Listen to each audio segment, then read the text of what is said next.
তোর জন্য আমি চিপস নিয়ে আসছি। তোর না চকলেট পছন্দ? হ্যাঁ, তোর জন্য আমি চিপস নিয়ে আসবো, চকলেট একদমই না।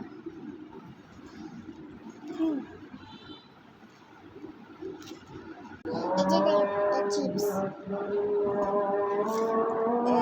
আমার জন্য চিপস হেভি খাবো, চকলেট খাও না।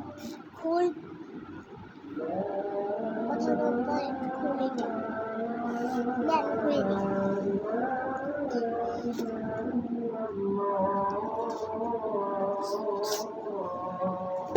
এবার দেখ কি আছে। ওয়াও চকলেট, আমার চকলেট চকলেট দিলি